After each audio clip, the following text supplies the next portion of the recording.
Hello dear students, आप सभी का फिजिक्स की ऑनलाइन क्लासेस में स्वागत है। आज हम फिजिक्स का नेक्स्ट जो लेसन है उसको हम शुरू करने जा रहे हैं और हमारा नेक्स्ट जो लेसन है वो 5th नंबर का है, यानी कि 1 से लेकर 4 तक हमने फिजिक्स की जो लेसन है उन सबको अच्छी तरह से पढ़ लिया है, अच्छी तरह से उनकी स्टडी कर ली है। और इसके अंदर हम 4 लेसनों में क्या पढ़ा था? इलेक्ट्रोस्टैटिक्स, 1 से लेकर फिजिक्स के लेसन था, 1 से लेकर जो 4 लेसन थे उसमें हमने इसके बारे में पढ़ा, इलेक्ट्रोस्टैटिक्स।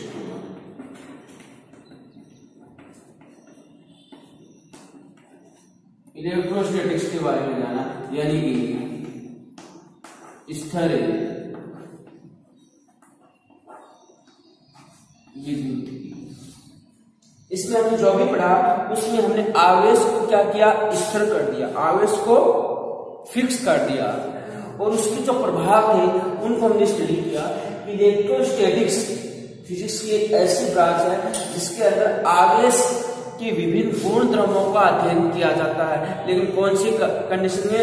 उसको स्थिर रखते हैं, उसको फिक्स रखते हैं, उसका मूव नहीं करवाते हैं। वो स्थिर है, वो स्टैटिक है, इसलिए इसको हमने क्या नाम दिया? इलेक्ट्रोस्टैटिक्स नाम दिया। और इसके अंदर हमने क्या पढ़ा था? थोड़ा सा रिकॉल कर लेते हैं, ज्यादा इसमें हमें टाइम नहीं लगाने वाला। पहला जो लेसन था वो आपका था विद्युत आवेश एंड विद्युत क्षेत्र।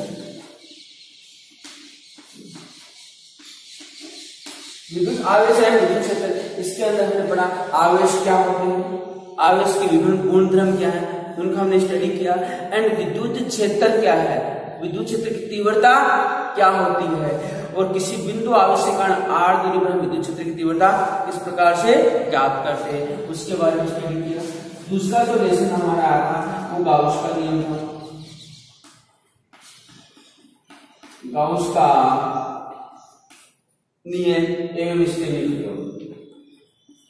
एवं इसके अनुप्रयोग, इसके बारे में स्टडी किया था।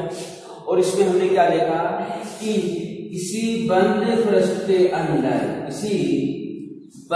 के अंदर अगर कुल आवेश उपस्थित है तो इस बंद पृष्ठ से जो संबंध फ्लक्स होगा, इस बंद पृष्ठ से संबंध जो फ्लक्स होगा वो इस बंद पृष्ठ से घिरे आयतन में कुल आवेश और निर्वात की दूषितता के अनुपात के बराबर होता है। और इसकी बहुत सारी एप्लीकेशंस को हम पढ़ा। तो यहाँ पर भी हमने आवेश को क्या किया? फिक्स किया। किस प्रकार से हम इसके माध्यम से विद्युत क्षेत्र की तीव्रता को हम ज्ञात कर सकते हैं। तीसरा जो लेसन था हमारा उसमें हमने पढ़ा विद्युत विभव एंड विभवांतर। विद्युत विभव एंड विभवांतर के बारे में स्टडी किया। और इसमें हमने देखा कि यदि आवेश को इंफिनिटी से, आवेश कहाँ रखा है? इंफिनिटी पर रखा है, तो आवेश को इंफिनिटी से विद्युत क्षेत्र के किसी बिंदु पर, यहाँ पर इलेक्ट्रिक फील्ड है, यहाँ पर इलेक्ट्रिक फील्ड है, तो आवेश को यूनिट चार्ज को इंफिनिटी से विद्युत क्षेत्र के किसी बिंदु तक लाने पर जो कार्य किया जाता है, इस विद्युत बल के जो कार्य किया जाएगा वो कार्य इस बिंदु पर क्या कहलाएगा? विद्युत विभव कहलाएगा। इस बिंदु पर क्या कहलाएगा? विद्युत विभव कहलाता है। और दो बिंदुओं के मध्य, विद्युत क्षेत्र के किन्हीं दो बिंदुओं के मध्य विभव का जो अंतर है वो क्या कहलाता है? विभवांतर कहलाता है। तो इसके बारे में हमने स्टडी की कि विद्युत विभव विभवांतर क्या होता है, बिंदु आवेश के कारण विद्युत विभव की हम गणना कैसे करते हैं, चालक गोला या अचालक गोला है उसके कारण विद्युत विभव में कितना प्राप्त होता है, ये सारे हमने इसके अंदर डिस्कस किया था। तो इसके अंदर भी हमने क्या देखा कि आवेश को भी इस तरह था, आवेश हमारा क्या था? यहाँ पे भी इस तरह था। चौथा लेसन हमने धारिता वाला पढ़ा था और जो लेसन हमारा आया था विद्युत धारिता।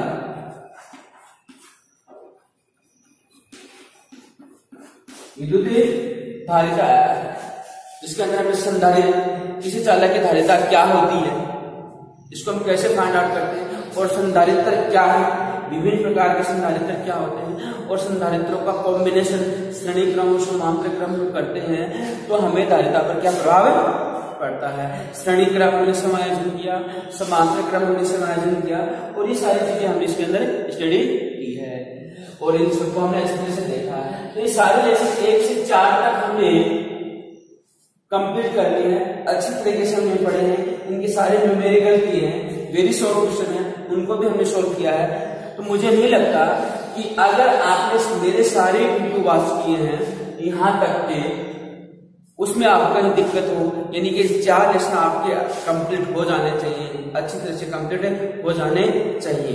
क्यों? क्योंकि ऑफलाइन क्लास नहीं चल रही है, और जब ऑफलाइन क्लास स्टार्ट होगी तो ये लेसन आपको दोबारा नहीं पढ़ाया जाएगा, क्योंकि इतना समय हमारे पास नहीं है कि हम इन चीजों को दोबारा करवा दें। तो इन चीजों का आप ध्यान रखिए। अगर आपको छूट गया है, कोई वीडियो छूट गया है, तो उसको वॉच कीजिए, उसके लेसन बनाइए, उसके नोट्स बनाइए एंड उनको लर्न अच्छे से कीजिए। अगर फिर कोई क्वेरी है तो हमें बताइए, हम उसका समाधान जरूर करेंगे। ओके, तो यहाँ तक हम पढ़ चुके हैं, यानी कि हमारी यूनिट फर्स्ट है वो कंप्लीट होती है, और यूनिट फर्स्ट हमारी इलेक्ट्रोस्टैटिक्स थी, और इस इलेक्ट्रोस्टैटिक्स के अंदर हमने चार्ज को स्टैटिक पोजीशन में रखा था, चार्ज को स्टैटिक पोजीशन में रखकर स्टडी किया था, यानी चार्ज यहाँ पर ऐसा मूव नहीं कर रहा था। अगर कोई चार्ज है इसकी वेलोसिटी 0 थी, इसको हमने मूव नहीं करवाया, तो उस अवस्था में इसकी विभिन्न प्रकार की प्रॉपर्टीज क्या, विद्युत क्षेत्र क्या होता है, विद्युत क्षेत्र की तीव्रता क्या है, विद्युत विभव क्या होता है, विभवांतर क्या होता है, गोले चालक या बिंदु आवेश का विद्युत विभव, विद्युत क्षेत्र की तीव्रता, विद्युत विद्रोह के कारण से वगैरह वगैरह हमने फाइंड आउट की। विद्युत धारिता क्या है, संधारित्र क्या है, इन सबका हमने स्टडी कर लिया था। तो हमारा आवेश रेस्ट पोजीशन था। अब हम क्या करते हैं, आवेश को रेस्ट, अगली जो हमारी यूनिट आने वाली है उसके अंदर हम आवेश को रेस्ट में नहीं रखने वाले हैं, उसके अंदर आवेश को मूव करवाने वाले हैं, और हम ये देखने वाले हैं कि जब आवेश को हम मूव करवाते हैं, आवेश गति करना शुरू कर देगा तो क्या प्रभाव पड़ने वाला है, उसका क्या प्रभाव होने वाला है। तो आप जैसे जैसे आप पढ़ते जाते हैं वैसे वैसे आपकी समझ बढ़ती जानी चाहिए, आपका नॉलेज बढ़ जाना चाहिए, आपकी चिंतन शक्ति बढ़नी चाहिए, आपके अंदर तर्क आना चाहिए, किसी का आपके अंदर मन में राइज होना चाहिए, आपका दिमाग का जो थिंकिंग पावर है वो बढ़ना चाहिए, क्योंकि हम इन चीजों को कर चुके हैं और आगे नई नई चीजों को पढ़ने वाले हैं। ओके, तो स्टार्ट करते हैं। लेसन नंबर 5 हमारा आता है विद्युत धारा। लेसन नंबर 5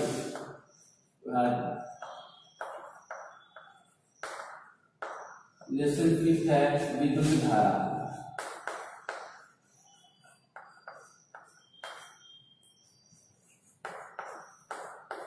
विद्युत धारा इलेक्ट्रिक करंट।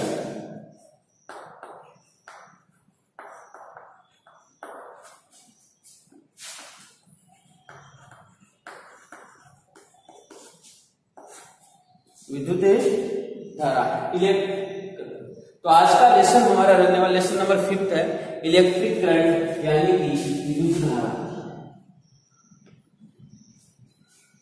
विद्युत धारा क्या, आप सभी जानते हैं कि जितने भी कार्य हो रहे हैं, इलेक्ट्रॉनिक जो उपकरण है, इलेक्ट्रॉनिक डिवाइस है, वो सभी जो वर्किंग करती हैं वो किस की बेस पर करती है, विद्युत धारा के बेस पर आप करते हैं।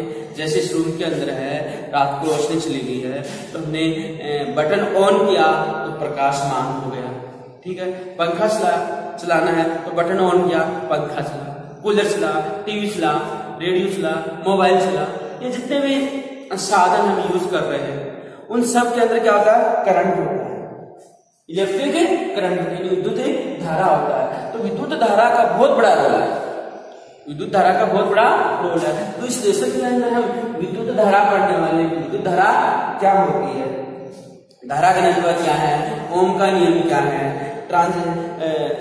प्रतिरोध क्या होता है, ठीक है, प्रतिरोधों का विभिन्न क्रम का संयोजन क्या है, वो सारी चीज इसके अंदर हम पढ़ने वाले हैं। तो इन चीजों को हम एक एक करके पढ़ते हैं। और काफी इंपॉर्टेंट रहने वाला लेसन, काफी इंपॉर्टेंट रहने वाला है। तो विद्युत धारा क्या होती है? तो देखिए थोड़ा सा पीछे वाले यूनिट को रिकॉल करते हैं कि जैसे हमने एक कंडक्टर लिया,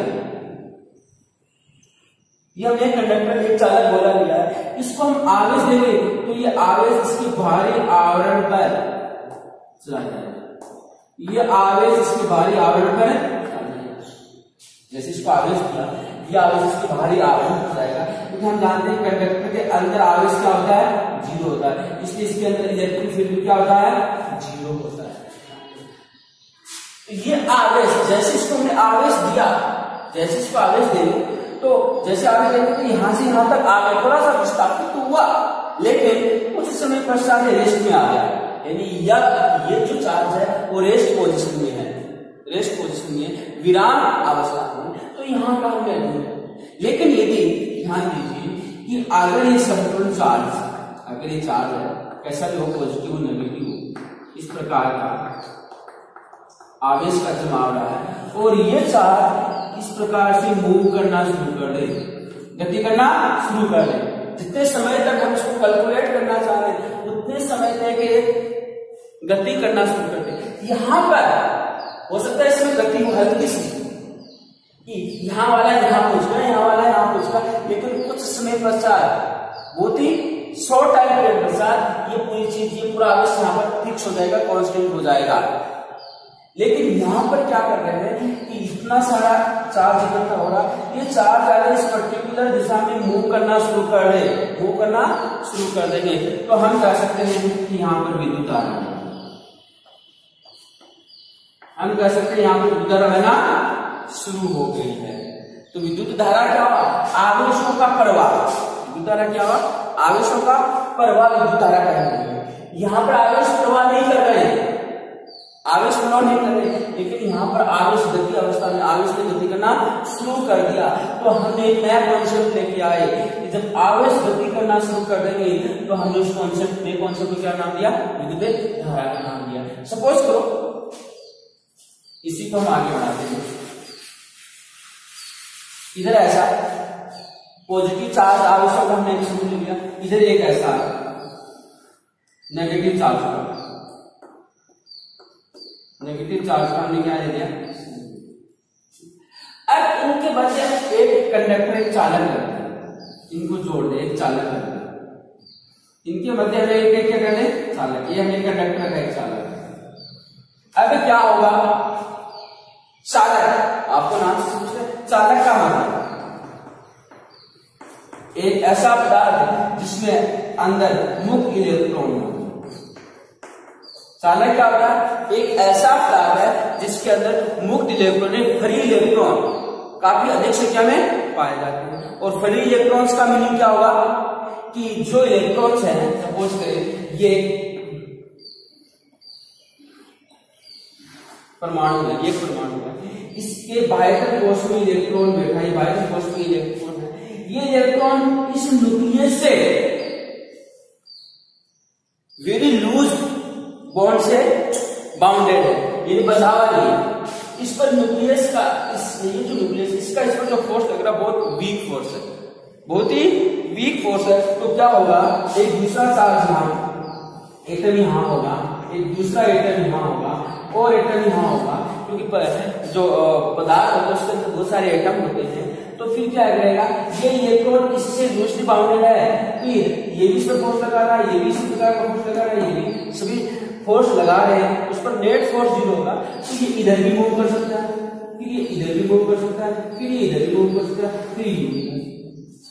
तो ये इस प्रकार से इस कंडक्टर के अंदर, चालक के अंदर ये इलेक्ट्रॉन कहीं पर भी आ जा सकता है, उसके ऊपर कोई बाउंडेशन नहीं है, उस पर कोई दबाव नहीं है, उस पर कोई फोर्स अप्लाई नहीं हो रहा है। तो ऐसे इलेक्ट्रॉन्स को हमने क्या कहा?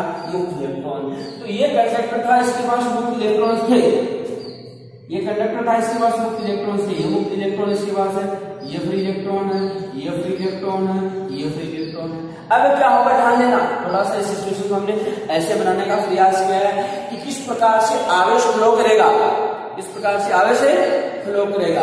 अब यहाँ पर ये आवेश फ्लो नहीं कर रहा है, क्यों?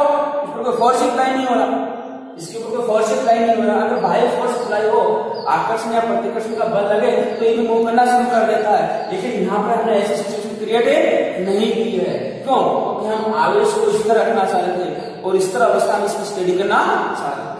लेकिन यहाँ पर देखिए, हमने यहाँ पर पॉजिटिव चार्ज, बहुत सारे पॉजिटिव चार्ज का समूह बनाया, यहाँ पर बहुत सारे नेगेटिव चार्ज का समूह बना दिया और इनके मध्य हमने एक चालक रख दिया, कंडक्टर रख दिया। और कंडक्टर का मतलब उसके अंदर फ्री इलेक्ट्रॉन्स काफी होते हैं और फ्री इलेक्ट्रॉन्स का मतलब है कि उनके ऊपर न्यूक्लियस का जो फोर्स है वो नहीं लगता है, वो न्यूक्लियस पूरी तरीके से फ्री होते हैं। अब क्या होगा, इस इलेक्ट्रॉन्स पर ये जो नेगेटिव चार्ज का समूह है इसको प्रतिकर्षित करेगा, इधर धक्का देगा, धक्का देगा।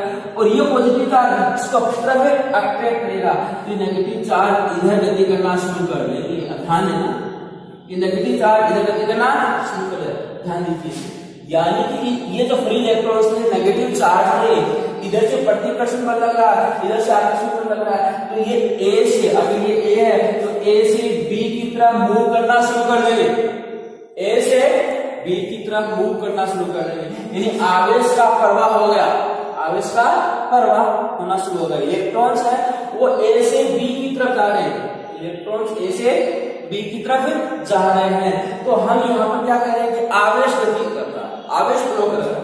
और ये आवेश का जो फ्लो है इसी को हमने क्या नाम दिया है, विद्युत धारा। यही हमारा कॉन्सेप्ट क्या आया है, विद्युत धारा कहना है। इसी कॉन्सेप्ट को हमने क्या नाम दिया, विद्युत धारा।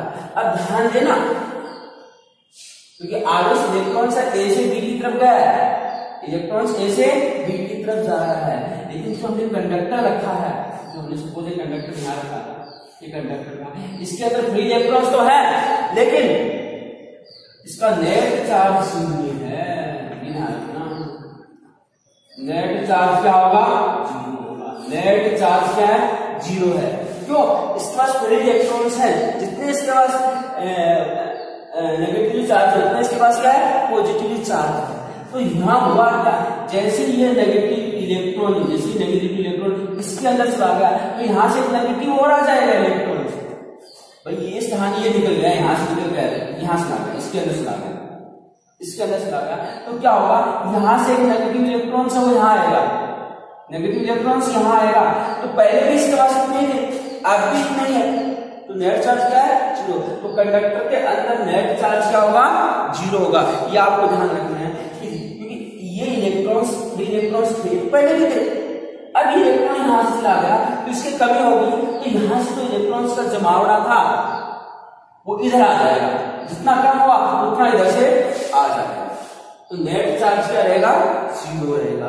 तो इस प्रकार आवेश का जो फ्लो हुआ ए से बी तक, तो इस आवेश फ्लो को हमने एक नया कॉन्सेप्ट लेकर आए, उस नए कॉन्सेप्ट को हमने क्या नाम दिया, विद्युत धारा। तो विद्युत धारा क्या है, आवेश का फ्लो है। इसको हम और आगे से डिफाइन करने वाले हैं, थोड़ा और समझ लीजिए। अब यहाँ से हमने जैसे आवेश ए से बी की तरफ गए तो हमने कहा इसमें विद्युत धारा बनाना शुरू की, और विद्युत धारा की जो दिशा है, विद्युत धारा की दिशा लेगी, वो विद्युत धारा की दिशा आवेश की दिशा, इलेक्ट्रॉन की दिशा के विपरीत लेगी। ये यानी विद्युत धारा की जो दिशा ली जाती है वो धनावेश, विद्युत धारा की दिशा ली जाती है वो धनावेश की दिशा की तरफ ली जाती है, धनावेश की दिशा की तरफ ली जाती है। और ये इसलिए माना गया है, जो कन्वेंशन बनाया गया धारा की दिशा का, जो परंपरागत रूल बनाया गया है, वो उसी के अनुसार हम चलेंगे कि विद्युत धारा की दिशा सदैव धन से ऋण की तरफ माने जाते हैं। धनावेश के चलने की दिशा विद्युत धारा की दिशा होती है, या ऋणावेश के चलने की विपरीत दिशा है, ऋणावेश के चलने की विपरीत दिशा है, वो क्या होती है, धारा की दिशा होती है। तो जो कि इलेक्ट्रॉन ए से बी में गए, ये इलेक्ट्रॉन के जाने की दिशा है, तो विद्युत धारा की दिशा किस तरह होगी, बी से ए की तरफ। तो हम ये मान कर चलेंगे कि इसके अंदर जो धनावेश का फ्लो होगा वो बी से ए की तरफ होगा, धनावेश का जो फ्लो होगा वो बी से ए की तरफ होगा, जबकि ऋणावेश का फ्लो हो रहा है ए से बी की तरफ हो रहा है। तो विद्युत धारा की दिशा सदैव धनावेश की चलने की दिशा होती है, अर्थात ऋणावेश के गति की दिशा के विपरीत ली जाती है। ये परंपरागत कन्वेंशन रूल है और डायरेक्शन विद्युत धारा की दिशा। तो ये कॉन्सेप्ट हमने यहाँ से निकल कर आया। अब थोड़ा इसको और अच्छे से स्टडी करते हैं, विद्युत धारा के बारे में पढ़ते हैं। विद्युत धारा अक्सर में है, तो यहाँ से हमें इतना ही पता लगा कि जब आवेश फ्लो करते हैं, आवेश किसी चालक में से आवेश का प्रवाह होता है, तो उस आवेश प्रवाह को हमने विद्युत धारा का नाम, उस कॉन्सेप्ट का, उसको हम और अच्छे से समझने का प्रयास करते हैं। विद्युत धारा क्या है? विद्युत धारा करंट आ लीजिए, आपकी आएगी विद्युत धारा। आज के दिन है विद्युत धारा, इलेक्ट्रिक करंट। लेसन का नाम भी यही है और टॉपिक भी हमारा इलेक्ट्रिक करंट। इलेक्ट्रिक करंट इसको हम करते हैं। इसके लिए एक हम कंडक्टर लेते हैं, एक कंडक्टर लेते हैं और सिलेंड्रिकल ले रहे हैं, इस प्रकार एक सिलेंड्रिकल।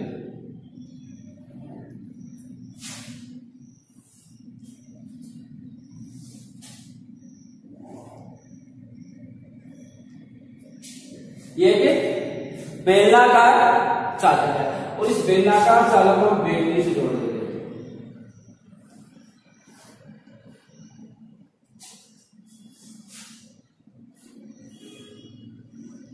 इसको हमने बैटरी से जोड़ दिया। अगर बैटरी से जोड़ देंगे, इसका सिरा ए मान लेते हैं और इसका सिरा बी मान लेते हैं, बैटरी से जोड़ देते हैं, तो यहां पर क्या आएगा? पॉजिटिव आएगा, पोटेंशियल उच्च विभव होगा और यहाँ पर क्या होगा? निम्न। हम जानते हैं कि जहां पर पॉजिटिव चार्ज होता है वो सदैव उच्च विभव पर होता है और नेगेटिव चार्ज होता है निम्न विभव पर होता है। और इससे पहले वाले लेसन में हमने पढ़ा भी है कि जो धनावेश है ये सदैव हायर पोटेंशियल से लोअर पोटेंशियल की तरफ मूव करेगा और ऋणावेश है वो सदैव लोअर पोटेंशियल से हायर पोटेंशियल की तरफ मूव करता है। हमें ध्यान में रखना है, क्योंकि हम पढ़ चुके हैं जैसे इलेक्ट्रिक फील्ड की डायरेक्शन ये, इलेक्ट्रिक फील्ड की डायरेक्शन ये है और उसमें कोई पॉजिटिव चार्ज लगा हुआ है, उस पर जो बल लगेगा F बराबर Q into E, ये इलेक्ट्रिक फील्ड की डायरेक्शन में इधर लगेगा। लेकिन यदि नेगेटिव चार्ज है तो उस पर जो फोर्स लगेगा वो इधर लगेगा, नहीं, इलेक्ट्रिक फील्ड की डायरेक्शन के अगेंस्ट लगेगा। तो ये सारी चीजें पहले वाले लेसन में पढ़ चुके हैं, इलेक्ट्रोस्टैटिक्स में पढ़ चुके हैं, तो ये आपको समझ में आना चाहिए।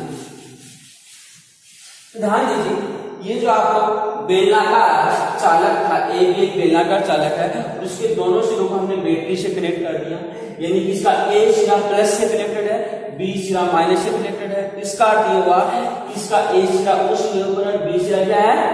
निम्न विभव पर है। ओके, अब चूंकि ये चालक है तो इसके अंदर मुक्त इलेक्ट्रॉन होंगे, इसके अंदर क्या होंगे? मुक्त इलेक्ट्रॉन होंगे। अब मुक्त इलेक्ट्रॉन होंगे तो यहाँ पर नेगेटिवली चार्ज है या निम्न विभव है, वो नेगेटिव को नेगेटिव से प्रतिकर्षित करेगा और पॉजिटिव उसको अट्रैक्ट करेगा। तो ये जो इलेक्ट्रॉन्स होंगे, इसको इलेक्ट्रॉन्स का नाम, ये इधर क्या करना शुरू कर देंगे? मूव करना शुरू कर देंगे, इस प्रकार से मूव करना शुरू कर देंगे। इस प्रकार से इलेक्ट्रॉन इधर मूव करना शुरू कर देंगे, क्योंकि यहाँ पर एक पॉजिटिव आ गया, यहाँ पर नेगेटिव आ गया, तो इस वजह से इसके अंदर इलेक्ट्रिक फील्ड क्रिएट हो गया और इलेक्ट्रिक फील्ड की क्रिएटेड डायरेक्शन पॉजिटिव से नेगेटिव की तरफ होती है। और हम जानते हैं इलेक्ट्रॉन है उसके इलेक्ट्रिक फील्ड के अगेंस्ट मूव करता है, तो उसकी जो गति की दिशा होगी वो बी से ए की तरफ होगी, यानी इसके अंदर आवेश का फ्लो हो गया। और ये जो आवेश का फ्लो हुआ, इसी आवेश के फ्लो को हमने क्या कहा है? विद्युत धारा का, या जो आवेश का फ्लो उसी को हमने विद्युत धारा कहा। लेकिन सभी आवेशों के फ्लो के कारण से विद्युत धारा होगी, सभी आवेशों के फ्लो के कारण से विद्युत धारा होगी। तो यहां पर हमें एक कॉन्सेप्ट को समझना है कि जो चालक है, ये जो चालक है, इसका यहां पर हमने क्या ले लिया? एक अनुप्रस्थ काट एरिया ले लिया।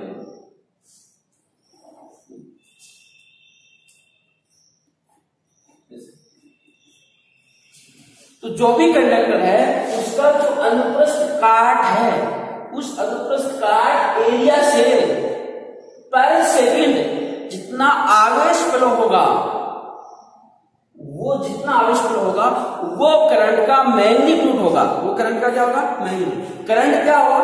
करंट का मतलब हुआ किसी कंडक्टर से आवेश का फ्लो। अगर कोई कंडक्टर है उसके अंदर आवेश का फ्लो होना शुरू हो जाएगा तो उसको हम कहेंगे करंट कहेंगे, वो करंट होगा। और इसके अंदर ये हुआ है कि जैसे ही किसी जो कंडक्टर ABS सिलेंडरिकल कंडक्टर है, बेलनाकार जो चालक हमारा है, इसको हमने बैटरी से कनेक्ट कर दिया तो क्या होगा? इसके अंदर जो मुक्त इलेक्ट्रॉन्स है उस मुक्त इलेक्ट्रॉन्स पर फोर्स लगेगा और वो मुक्त इलेक्ट्रॉन इलेक्ट्रिक फील्ड के अगेंस्ट मूव करना शुरू कर देंगे तो इसके अंदर क्या हो जाएगा? करंट फ्लो होना शुरू हो जाएगा, आवेश का प्रवाह होना शुरू हो गया। और आवेश का प्रवाह क्या होगा? विद्युत धारा होगा। लेकिन उसका मैग्नीट्यूड कितना, जो धारा वैल्यू उसका मैग्नीट्यूड कितना होगा, और उसका मैग्नीट्यूड निकालने के लिए हम क्या करते हैं कि जो कंडक्टर लिया है उस कंडक्टर का हम एक अनुप्रस्थ काट एरिया ले लेते हैं। तो ये इसका अनुप्रस्थ काट एरिया है। इस अनुप्रस्थ काट से पर सेकंड जो आवेश इसके अंदर फ्लो करेगा, पर सेकंड जो आवेश इसके अंदर फ्लो करेगा वो आवेश क्या कहलाएगा? करंट का मैग्नीट्यूड होगा। क्या होगा? करंट का मैग्नीट्यूड होगा। जैसे I है, इसको हम औसत धारा कह रहे हैं, I एवरेज औसत धारा होगी। और अगर इस एरिया से डेल क्यू आवेश डेल किस समय में फ्लो कर रहा है? इस अनुप्रस्थ काट एरिया से डेल क्यू आवेश कितने समय में? डेल किस समय में फ्लो कर रहा है? यानी कि डेल टी समय में डेल क्यू आवेश प्रोवाइड कर रहा है तो यूनिट टाइम में कितना होगा? यानी 1 समय में कितना फ्लो करेगा? Del Q upon del T. तो ये हो जाएगा del Q upon del T. ये औसत विद्युत धारा होगी। ये औसत क्या होगी? विद्युत धारा होगी। और जो आवेश के प्रवाह की दर है वो चालक के अंदर सभी जगह एक समान नहीं होती। आवेश की प्रवाह की दर वो चालक के अंदर सभी जगह एक समान नहीं होती है। क्योंकि अगर हम ऐसा चालक ले लें,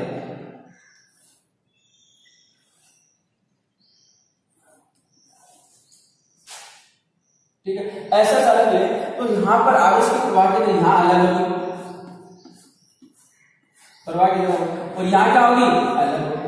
यानी यहां पर जो इंटर कर रहा है वो पर सेकंड और यहां पर जो इंटर कर रहा है वो पर सेकंड वो एक समान होने वाला है।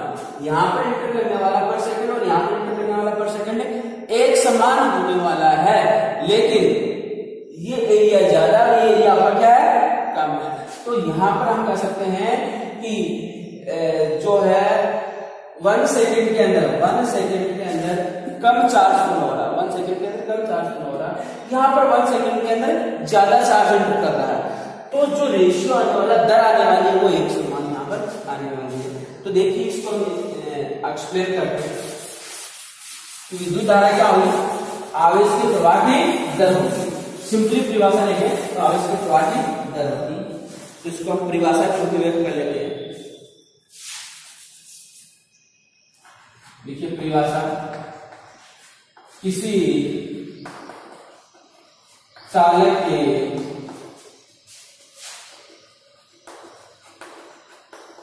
अनुप्रस्थ काट, किसी चालक के अनुप्रस्थ काट क्षेत्रफल से, किसी चालक के अनुप्रस्थ काट क्षेत्रफल से प्रति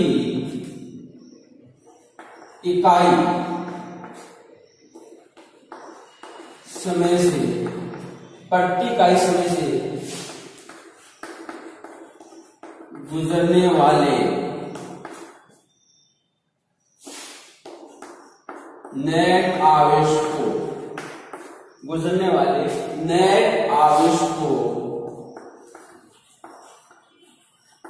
विद्युत धारा कहते हैं। ये इसकी सटीक परिभाषा विद्युत धारा, ये विद्युत धारा की सटीक परिभाषा है कि किसी चालक के अनुप्रस्थ काट क्षेत्रफल से प्रति इकाई समय से गुजरने वाले नेट आवेश, कुल आवेश होना चाहिए, नेट आवेश को विद्युत धारा कहते हैं। ओके, इस आगे यदि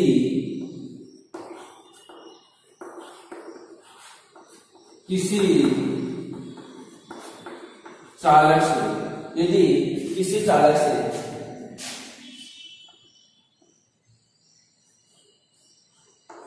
डेल्टी समय में,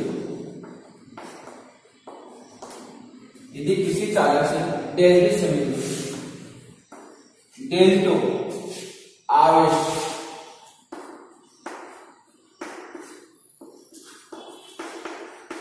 प्रवाहित होते हैं, यदि किसी चालक से डेल्टी समय में डेल्टो आवेश प्रवाहित होते हैं, यानी ये जो एरिया है, इस एरिया से डेल्टी समय में डेल्टो आवेश फ्लो किया तो औसत विद्युत धारा आवेश प्रवाहित होते हैं, तो औसत विद्युत धारा, तो औसत विद्युत धारा, औसत विद्युत धारा क्या होगा? आई एवरेज,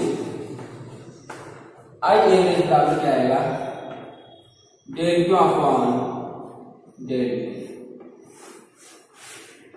डेल्टो अपॉन, ये औसत, इसको हम औसत लेंगे कि अगर डेल्टी समय में इस एरिया से, इस अनुप्रस्थ काट क्षेत्रफल से डेल्टो आवेश फ्लो कर रहा है, तो डेल्टो अपॉन डेल्टे का जो रेशियो आएगा वो औसत विद्युत धारा, यानी इसका मैग्नीट्यूड बता रहा है, इसका ये मैग्नीट्यूड बता रहा है। धारा, विद्युत धारा का जो मतलब क्या हुआ? किसी कंडक्टर से आवेश प्रवाह को, आवेश प्रवाह की दर है, किसी कंडक्टर से आवेश प्रवाह की दर को हम क्या कहते हैं? विद्युत धारा कहते हैं। उस विद्युत धारा का मैग्नीट्यूड क्या होगा, उस विद्युत धारा का परिमाण क्या होगा, वो ज्ञात करने के लिए हमें क्या करना पड़ेगा?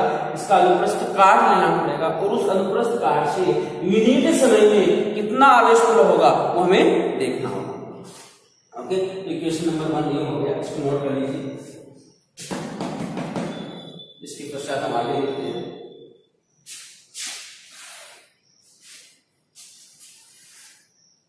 यदि डेल्टी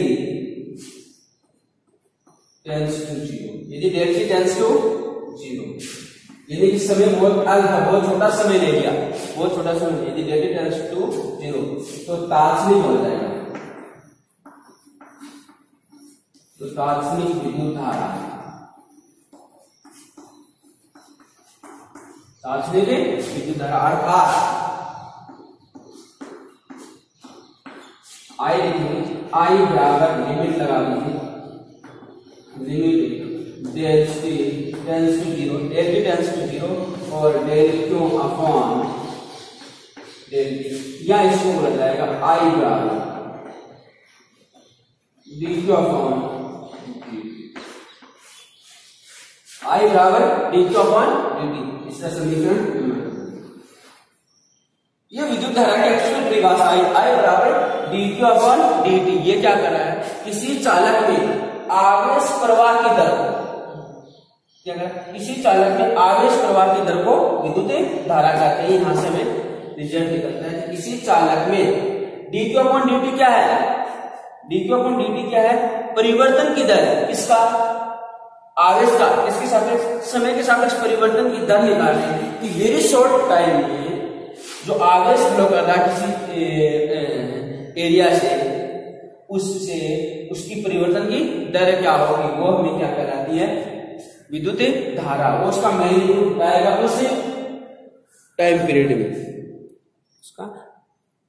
ओके, तो ये हमारे पास आई बराबर डी अपॉन डी टी आ गई। तो यहां से लिख सकते हैं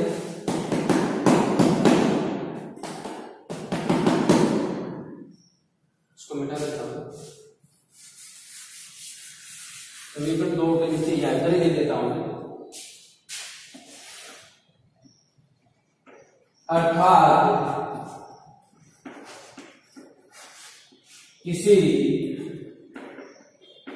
चालक से, अर्थात किसी चालक से आवेश प्रवाह, अर्थात किसी चालक से आवेश प्रवाह की दर को, अर्थात किसी चालक से आवेश प्रवाह की दर को विद्युत धारा कहते हैं। धारा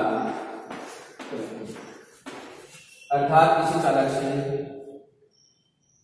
नेट आवेश, नेट किसी चालक से अर्थात किसी चालक से नेट शब्द नेट अर्थात किसी चालक से नेट आवेश प्रवाह की दर को धारा कहते हैं। तो ये हमारे पास विद्युत धारा की परिभाषा है।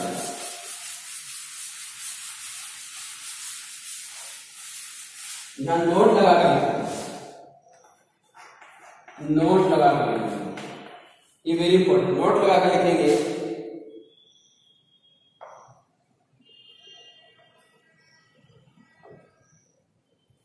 नोट क्या लिखेंगे? किसी पृष्ठ से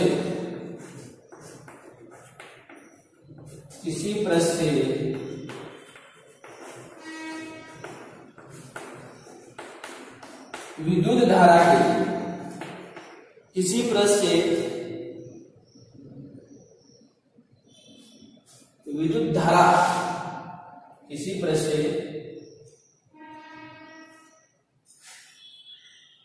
के प्रवाह विद्युत धारा के प्रवाह के लिए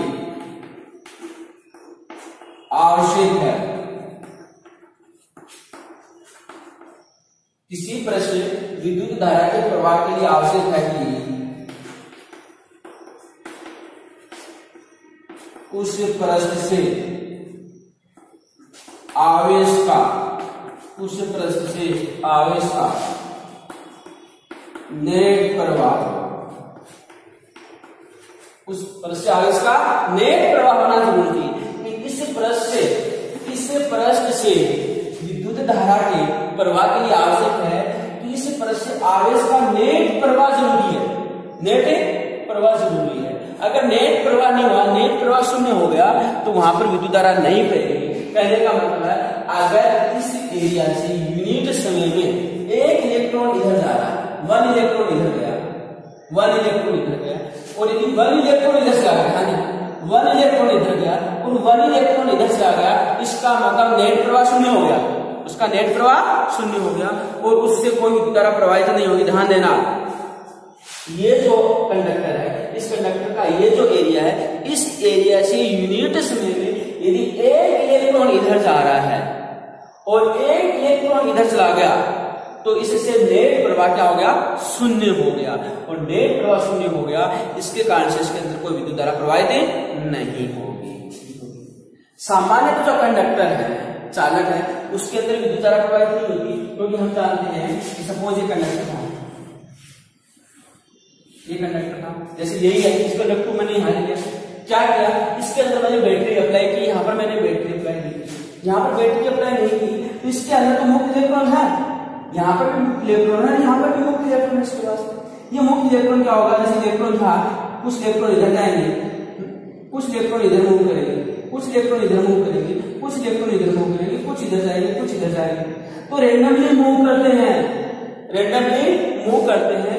तो यदि इसके क्रॉस सेक्शन से पर सेकेंड हम टोटल चार्ज की बात करें तो टोटल चार्ज 0 आता है, तो टोटल चार्ज 0 आएगा। इसलिए इस कंडक्टर के अंदर सामान्य स्थिति में कोई विद्युत धारा प्रवाहित नहीं होती है, क्योंकि विद्युत धारा के प्रवाह के लिए आवश्यक है कि उस पृष्ठ से आवेश का नेट प्रवाह हो, आवेश का नेट प्रवाह हो। ये इसके इंपॉर्टेंट है, नेट प्रवाह। यदि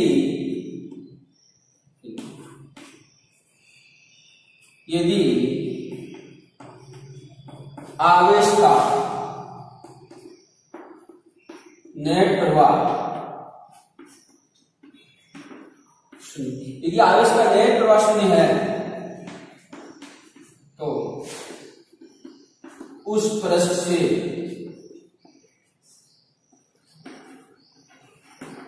विद्युत का प्रवाह नहीं होगा, विद्युत का प्रवाह नहीं होगा, उस पृष्ठ से विद्युत का प्रवाह नहीं होगा। ये आपको माइंड में रखना है कि अगर किसी कंडक्टर के, सपोज करो किसी कंडक्टर के अंदर, ये कोई कंडक्टर अभी दिया है, अगर इस कंडक्टर के अंदर परमाणु मूव करना शुरू कर दिया, परमाणु मूव करना शुरू कर, उसके अंदर परमाणु मूव करना शुरू कर दिया, परमाणु उदासीन होता है लेकिन परमाणु के अंदर धन और ऋण होता है, परमाणु के अंदर धन और ऋण होता है, और धन और ऋण आपस में क्या है, बराबर है। उसका नेट प्रवाह क्या होगा, शून्य होगा, इसलिए उसमें विद्युत का प्रवाह नहीं होगा। ये हमें ध्यान रखना कि एक इसी पर सेकंड जितना आवेश इंटर कर रहा उतना ही हो गया, तो नेट प्रवाह क्या हो गया, शून्य हो गया। नेट प्रवाह क्या होगा, यानी इसी सरफेस से पर सेकंड एक तरफ जितना आवेश गया दूसरी तरफ भी उतना ही आवेश गया, तो इसे नेट प्रवाह क्या हो गया, शून्य हो गया। एक तरफ जितना गया दूसरी तरफ भी उतना ही गया, तो नेट प्रवाह क्या हो गया, शून्य हो गया, और वहां से फिर कोई विद्युत धारा प्रवाहित नहीं होगी। विद्युत धारा का ऐसा है, विद्युत धारा का ऐसा ही मान, विद्युत धारा का ऐसा ही मान, क्योंकि हमें पता है विद्युत धारा बराबर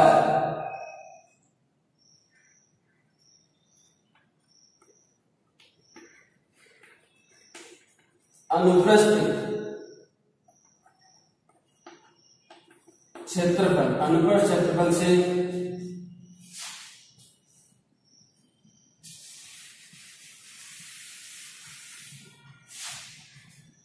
यहाँ विद्युत धारा बराबर आवेश, लिखता हूं विद्युत धारा बराबर आवेश बटा समय, आवेश बटा समय, या विद्युत धारा को हम कह लेते हैं आई से लिखते हैं, आई बराबर क्यू अपॉन टी, आई बराबर क्यू अपॉन टी। या देखिए क्यू को किसमें मेजर करते हैं, क्यू का ऐसे मान लेते हैं कूलम्ब, आवेश का ऐसे मान लेते हैं, या आई बराबर आवेश का ऐसे मान लेते हैं कूलम्ब, आवेश का ऐसे मान लेते हैं कूलम्ब, आवेश का ऐसे मान लेते हैं, और समय का ऐसे मान लेते हैं सेकंड,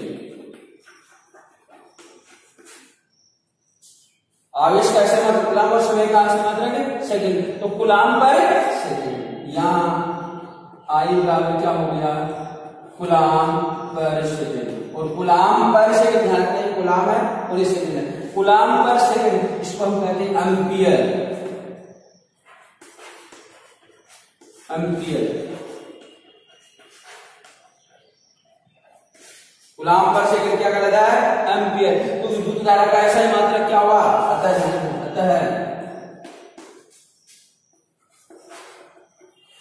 विद्युत धारा का ऐसा ही मात्रक, अतः विद्युत धारा का ऐसा ही मात्रक ग्राम क्या होगा, एम्पियर, और एम्पियर को हम किससे लिखते हैं, कैपिटल एस से। तो विद्युत धारा का ऐसा मात्रक क्या हुआ, एम्पियर हुआ, कैपिटल एस इसको व्यक्त किया जाएगा। तो विद्युत धारा का ऐसा मात्रक हमारा क्या हो गया, एम्पियर हो गया।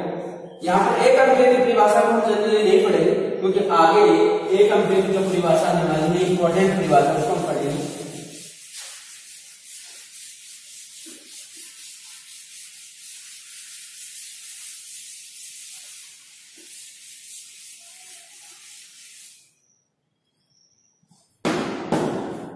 एक एम्पियर की परिभाषा हम यहाँ नहीं पढ़ने वाले, सिंपल सम देखना चाहें तो हम जानते हैं कि 1 एम्पियर इक्वल्स क्या होगा, 1 कूलम्ब अपॉन 1 सेकंड। 1 एम्पियर बराबर क्या होगा, 1 कूलम्ब अपॉन 1 सेकंड, यानी किसी चालक से 1 कूलम्ब आवेश 1 सेकंड के अंदर प्रवाहित होता है, तो उसमें प्रवाहित होने वाली धारा का मान कितना होगा, 1 एम्पियर। तो जनरल परिभाषा लेते हैं 1 एम्पियर की,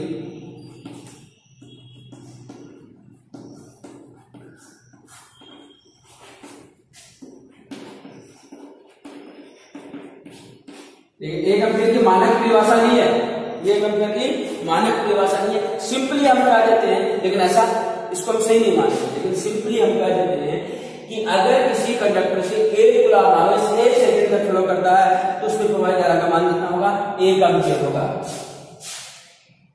यदि किसी चालक से 1 कूलाम आवेश, यदि किसी चालक से 1 कूलाम आवेश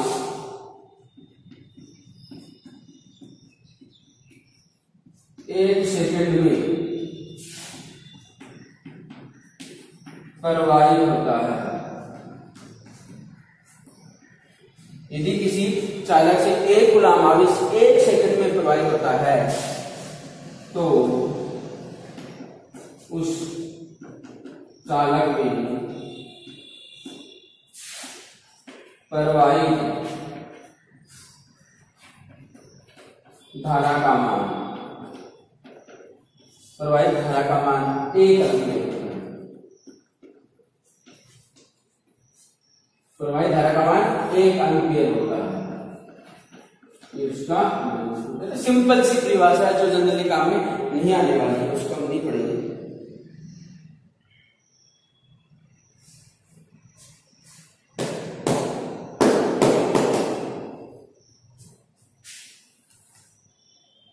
तो ये इसका हो गया कूलाम पर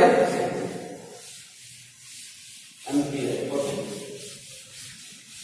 दूसरा एक इंपॉर्टेंट और इसमें हमें ध्यान रखना है कि विद्युत धारा एक अदिश राशि,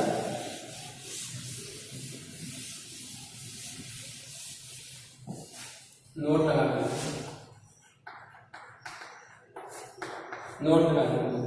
कि विद्युत धारा की दिशा, विद्युत धारा की दिशा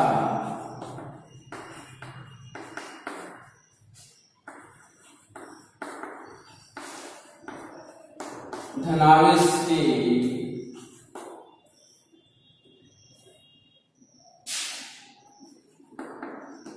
चलने की दिशा होती है, विद्युत धारा की दिशा धनावेश के चलने की दिशा होती है, अर्थात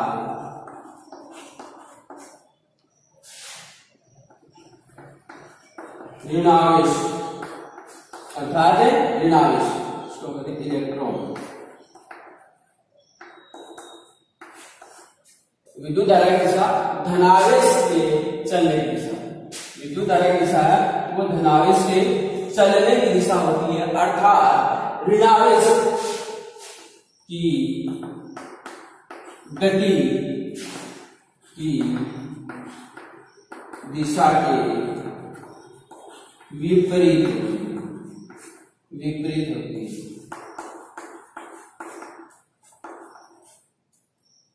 ऋणावेश के इलेक्ट्रॉन जिस दिशा में गति करेगा उसके विपरीत हम विद्युत धारा की दिशा मानेंगे। जैसे इलेक्ट्रॉन इधर है, इलेक्ट्रॉन का मूवमेंट इधर है, इलेक्ट्रॉन इधर चल रही है, तो जो धारा की दिशा होगी दिस इज द आई, क्योंकि पॉजिटिव चार्ज ए से बी की तरफ जा रहा है, ये हम मानेंगे पॉजिटिव चार्ज ए से बी। अगर नेगेटिव चार्ज बी से ए की तरफ आ रहा है तो इसका अर्थ पॉजिटिव चार्ज ए से बी की तरफ जा रहा है, और पॉजिटिव चार्ज की जाने की दिशा ही हमारी विद्युत धारा की दिशा होती है।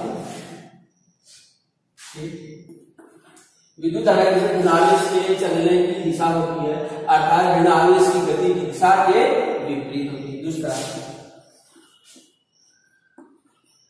यद्यपि विद्युत धारा की दिशा होते हुए, यद्यपि विद्युत धारा की दिशा होते हुए भी इसे अदिश राशि मानी जाती है।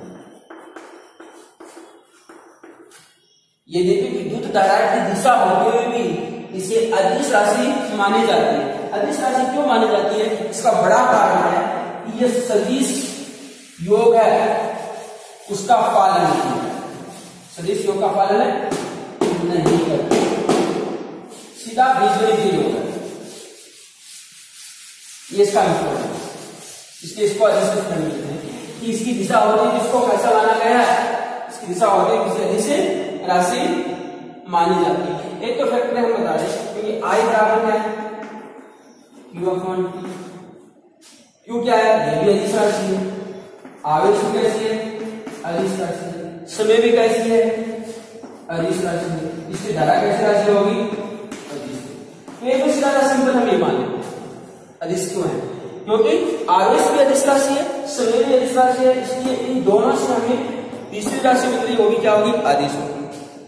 लेकिन एक दूसरा ये है कि इसकी दिशा है, इसकी दिशा होती हुई इसको अदिश की श्रेणी में रखा गया है, इसकी दिशा होती हुई इसको अदिश की श्रेणी में इसलिए रखा गया है क्योंकि ये सदिश संयोजन गुणधर्म का पालन नहीं करती है। यदि भी विद्युत धारा की दिशा होते हुए भी इसे अदिश राशि मानी जाती है, क्योंकि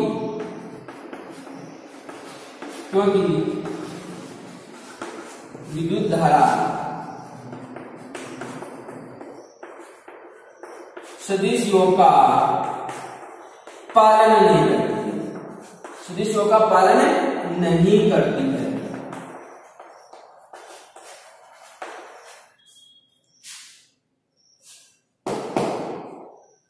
सदिश योग का पालन नहीं करती है। देखिए जैसे हम इसको बनाए इस प्रकार से, this is the current direction, ये शाखा,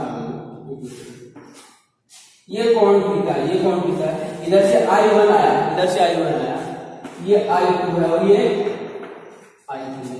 तो इसका योग आएगा, यहां से हम निकालेंगे तो हमारे पास होगा I1 बराबर I2 प्लस I3। एग्जाम्पल यानी कि ये इस थीटा पर डिपेंड नहीं कर रहा, इस थीटा की यहाँ पर कोई इंपॉर्टेंस नहीं है, थीटा की वैल्यू कितनी भी हो ये यही आने वाला है। यानी सीधा बीजगणितीय योग है, सदिश योग में इस थीटा का बहुत बड़ा रोल है, हम सीधा योग नहीं कर सकते हैं। अर्थात विद्युत धारा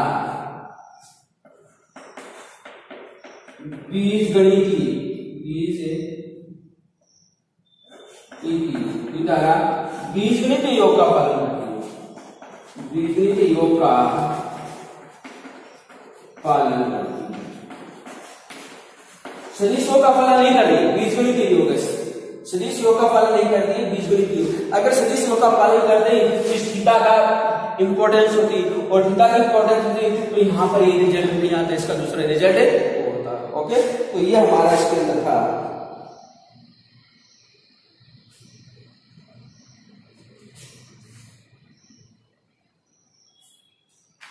और एक नोट और लिखो,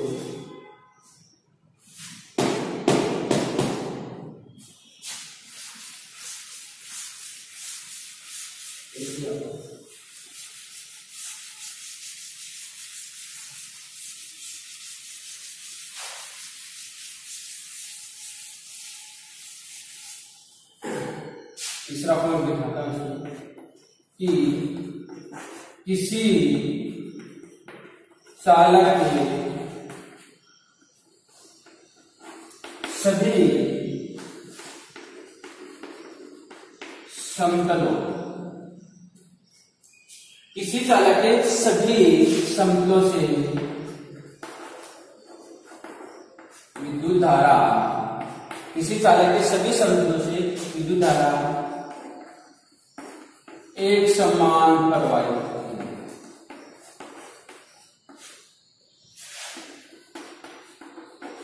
होती है, क्योंकि इसमें आवेश, से संरक्षण नियम का पालन होता है। अब पालन, आवेश संरक्षण नियम का पालन होना चाहिए। कैसे? जैसे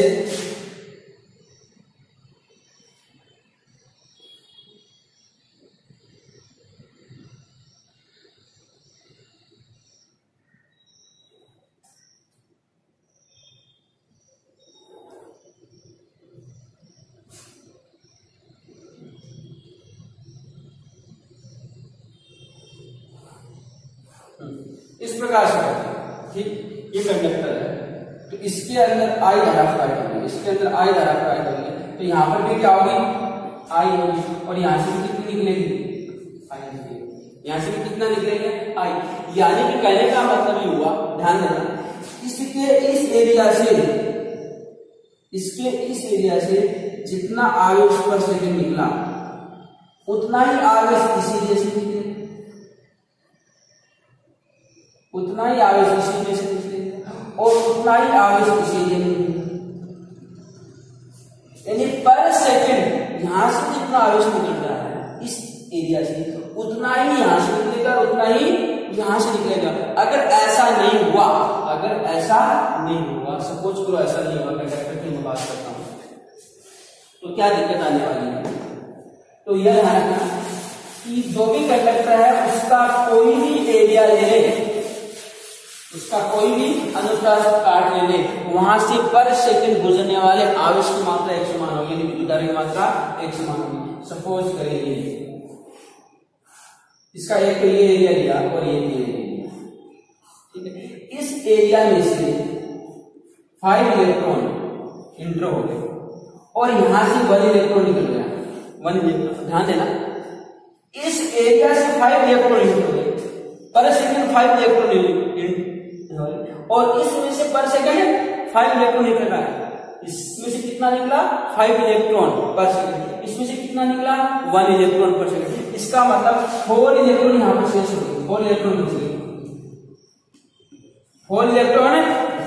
अब क्या करेंगे, ये ऐसा प्रोसेस होता रहा तो ये इलेक्ट्रॉन क्या करेंगे, इधर जो इलेक्ट्रॉन आएगा उसको प्रतिकर्षित करेंगे, क्योंकि यहाँ पर नेगेटिव चार्ज आ गया, ये इलेक्ट्रॉन इसको क्या करेंगे, प्रतिकर्षित करेंगे, तो आगे इलेक्ट्रॉन आ ही नहीं पाएंगे, आगे इलेक्ट्रॉन आ ही नहीं पाएंगे, जबकि ऐसा संभव नहीं हो सकता। तो कहने का मतलब इसके इस एरिया से 5 इलेक्ट्रॉन पर सेकंड निकल रहे हैं, तो इस एरिया से भी 5 इलेक्ट्रॉन पर सेकंड निकलेंगे, तो यहाँ पर भी धारा आई है, तो यहाँ पर भी धारा आई होगी। यानी किसी भी कंडक्टर के अनुप्रस्थ काट से कैसा भी हो, उसका अनुप्रस्थ काट से कैसा भी हो,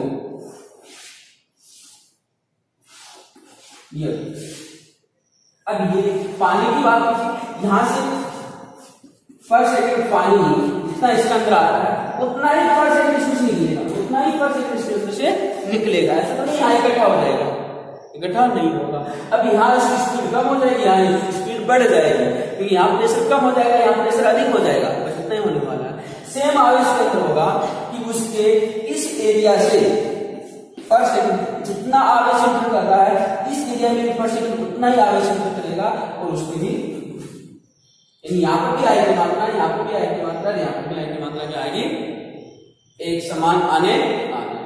तो किसी भी चालक के सभी शब्दों में विद्युत धारा का मान क्या होगा, एक समान होने वाला है। ओके, तो आज हमने विद्युत धारा के कॉन्सेप्ट को समझा है, उसके बारे में जानकारी प्राप्त की है कि विद्युत धारा क्या होती है, कि जब आवेश फ्लो करेगा तो विद्युत, उसी को हमने विद्युत धारा का, वो कॉन्सेप्ट हमारा क्या कहला है, विद्युत धारा। और इसका मैग्नीट्यूड कैसे निकालते हैं, किसी चालक का जो अनुप्रस्थ काट है उस अनुप्रस्थ काट से पर सेकंड कितना आवेश उसके अंदर प्रवाहित हो रहा है, तो आवेश के नेट प्रवाह की जो दर है वो क्या कहलाती है, उसका मैग्नीट्यूड बताती है विद्युत धारा का। और इसका ऐसे मात्रा क्या होता है, एम्पीयर होता है। और ये एक अदिश राशि है, वेरी इंपॉर्टेंट है, ये एक अदिश राशि, दिशा होते हुए भी अदिश राशि है, क्योंकि इसकी दिशा धनावेश से ऋणावेश की तरफ होती है, या इलेक्ट्रॉन की दिशा के विपरीत इसकी दिशा मानी जाती है। तो दिशा तो इसके पास है, लेकिन दिशा होते हुए भी इसको अदिश की श्रेणी में रखा गया। क्यों? क्योंकि सदिश योग गुणधर्म का पालन नहीं कर रही है, सदिश योग गुणधर्म का पालन नहीं करते, इसका योग सीधा बीजगणितीय योग होता है, इसलिए इसको हमने अदिश की श्रेणी में रखा है। तो आज के लिए इतना ही, हमारा 5th लेसन स्टार्ट हो चुका है। तो बड़ा छोटा सा टॉपिक मैंने पढ़ाया है, धीरे धीरे हम इसके अंदर के जो महत्वपूर्ण टॉपिक्स है उसके हम स्टडी करेंगे। तो आपसे थोड़े से नाराजगी भी है कि आप लोग वीडियो को वॉच पूरा नहीं करते हैं, उसको लाइक भी नहीं करते हैं और कमेंट्स भी नहीं देते, क्योंकि अगर आप ये नहीं करेंगे तो हमें मोटिवेशन कहाँ से मिलेगा। तो आप वीडियो को वॉच कर रहे हैं तो उस पर कमेंट से लाइक जरूर करें, ताकि हमारा मोटिवेशन बढ़ता रहे और हम अधिक से अधिक और अच्छे से अच्छे वीडियो आपको शेयर करते रहें। तो आज के लिए इतना ही, धन्यवाद, थैंक यू।